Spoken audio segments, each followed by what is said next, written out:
446 میں آ کر شیعوں کی حکومت کو ختم کیا تغرل بیگ سلجوکی نے۔ سلجوک مسلمان ہوئے تھے محمود غزنوی کے دور میں، سلجوک ان کے بڑے کا نام تھا۔ تو ایک دفعہ محمود غزنوی نے سلجوک سے پوچھا اگر مجھے تیری مدد کی ضرورت ہو تو کتنے آدمی پیش کر سکتے ہو؟ تو اس نے ایک تیر دیا، کہا یہ ایک تیر ہے میرا، کسی کو یہ تیر بھیج کر میرے علاقے میں بھیج دو تو چند گھنٹوں میں 1,00,000 تلواریں تیرا پہرا دینے کے لیے تیار ہوں گی، میرے پاس اتنی طاقت ہے۔ تو یہ سلجوک کی نسل میں تھا تغرل بیگ۔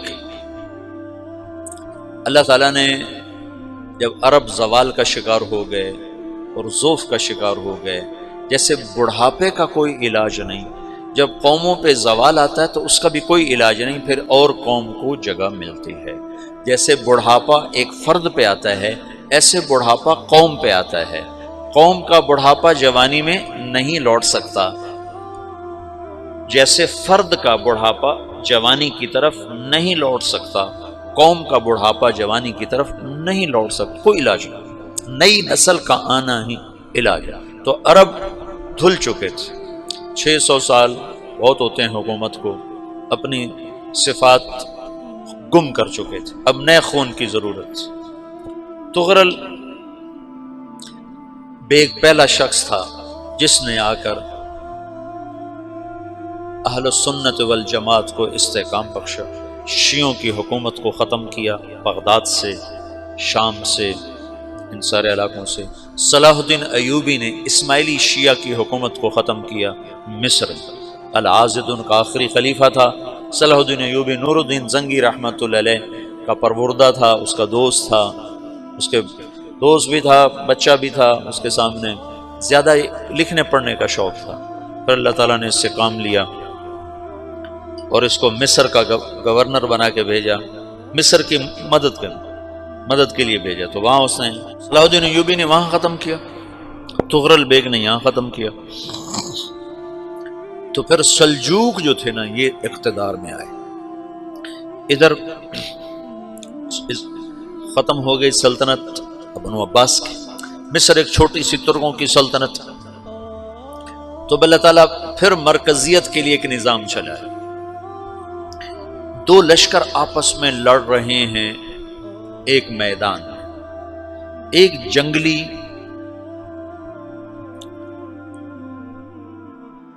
بدوؤں کا قافلہ، جنگل کے لوگ اپنے قبیلے کو لے کر، ایک جنگلی قبیلہ اپنے سردار کے ساتھ نقل مکانی کر رہا ہے ایک جگہ سے دوسری جگہ۔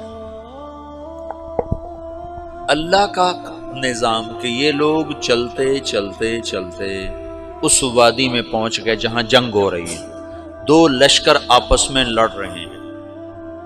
جب یہ وہاں پہنچتے ہیں تو ایک لشکر کے قدم اکھڑ رہے ہیں اور دوسرا غالب آ رہا ہے۔ ان کو نہیں پتا شکست کھانے والے کون ہیں اور فتح پانے والے کون ہیں، ان کو نہیں پتا۔ اس جنگلی قبیلے کے سردار کا نام بھی تغرل ہے، تغرل۔ تو یہ سردار کہتا ہے جو شکست کھا رہے ہیں ان کی مدد کرو، کچھ پتہ نہیں کون ہے، کہتا جو شکست کھا رہے ہیں ان کی مدد کرو۔ تو 400 وحشی جنگلیوں نے فاتح لشکر کے پیچھے حملہ کر دیا۔ وہ تو ایک کافی ہوتا تھا، 400 دوڑ جب تلواریں پڑیں تو چند لمحوں میں نقشہ بدل گیا، بھاگنے والے جم گئے اور جمنے والے بھاگ پڑے۔ جب جنگ ختم ہوئی تو شکست خوردہ لشکر کے بادشاہ نے ان کو بلایا، اسے پوچھتا ہے مجھے جانتے ہو میں کون ہوں؟ کہا نہیں۔ کہا تو تم نے میری مدد کیوں کی؟ کہا انسانی ہمدردی کی وجہ سے، تمہیں شکست ہو رہی تھی اس لیے تمہاری مدد کی۔ پھر اس نے اپنا تعارف کرایا، میں ہوں سلیمان سلجوکی، ترکی کا بادشاہ۔ مسلمانوں کا لشکر تھا اور تاتاریوں سے شکست کھا رہا تھا، تاتاری فتح پا رہے تھے، مسلمان شکست کھا رہے تھے۔ تو وہ اللہ کی غیبی مدد بن کر آئے، تو وہ اس سے کہتا ہے میرے ساتھ رہنا پسند کرو گے؟ تم نے میرے اوپر احسان کیا ہے، میں اس کا بدلہ دینا چاہتا ہوں، میرے ساتھ رہنا پسند کرو گے؟ کہنے لگا کر لوں گا۔ تو اس نے اس کو لے کر ترکی آیا، اور استنبول اس وقت روم کی حکومت میں تھا، اسے فتح کیا اس تغرل کے آگے چوتھے پانچویں پڑپوتے محمد فاتح نے۔ تو یہ استنبول ہے، یہ ترکی ہے، بیچ میں ایک چھوٹا سمندر ہے، یہاں ایک جاگیر ہے۔ تو سلطان سلیمان کہتا ہے یہ جاگیر تجھے وقف ہے، ادھر سے رومی مجھے تنگ کرتے ہیں حملے کر کر کے، تو میرا دفاع کرتے رہنا، یہ جاگیر تیری۔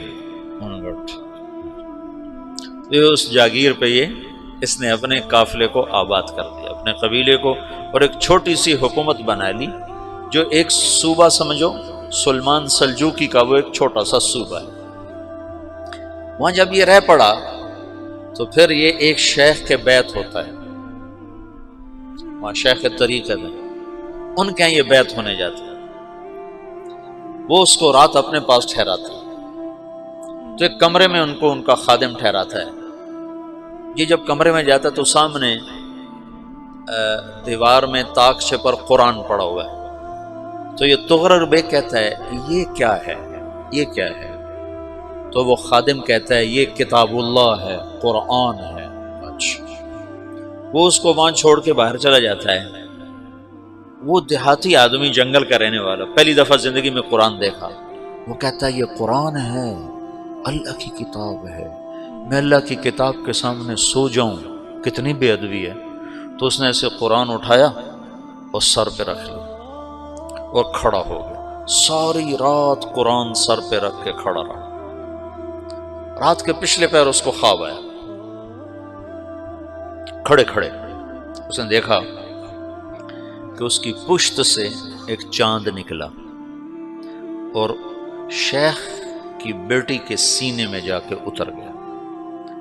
پھر اس لڑکی کے سینے سے ایک درخت نکلا جو پھیلتے پھیلتے پھیلتے 3 بر اعظم پہ چھا گیا، افریقہ پر، یورپ پر، ایشیا پر۔